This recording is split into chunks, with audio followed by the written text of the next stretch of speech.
செங்கல்பட்டு மாவட்டம் மறைமலைநகர் பேரமுனூர் பகுதியில் வசித்து வருபவர் முத்து என்பவரது மகன் 53 வயதான ரமேஷ்.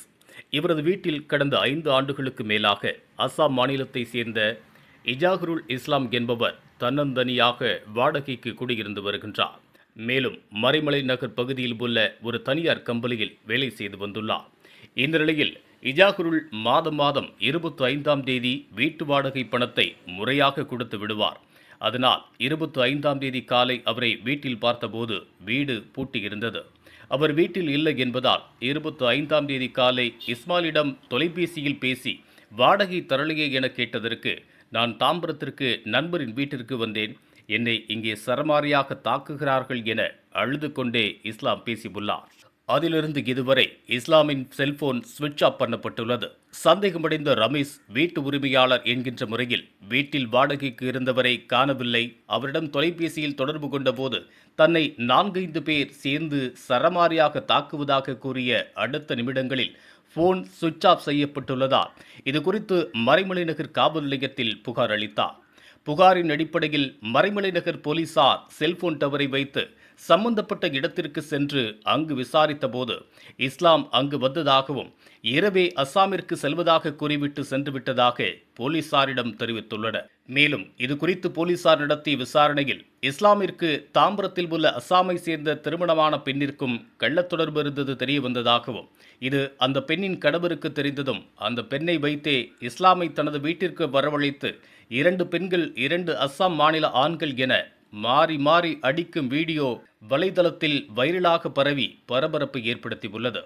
இதற்கிடையில் இஸ்லாம் பற்றி எந்த தகவலும் இல்லை. அவர் எங்கு சென்றார், அசாமிற்கு சென்றாரா அல்லது கள்ளக்காதல் விவகாரத்தில் இஸ்லாமிற்கு வேறு ஏதாவது ஆகியிருக்குமோ என இஸ்லாமை தாக்கிய 2 அசாம் மாநில இளைஞர்களை மறைமலை நகர் போலீசார் காவல் நிலையத்தில் வைத்து தீவிர விசாரணை நடத்தி வருகின்றனர்.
இதுபோன்ற உள்ளூர் செய்திகள், மாநில செய்திகள் மற்றும் பயனுள்ள தகவல்களை உடனுக்குடன் தெரிந்து கொள்ள GST ஆன்லைன் மீடியாவை இலவசமாக சப்ஸ்கிரைப் செய்து கொள்ளுங்கள்.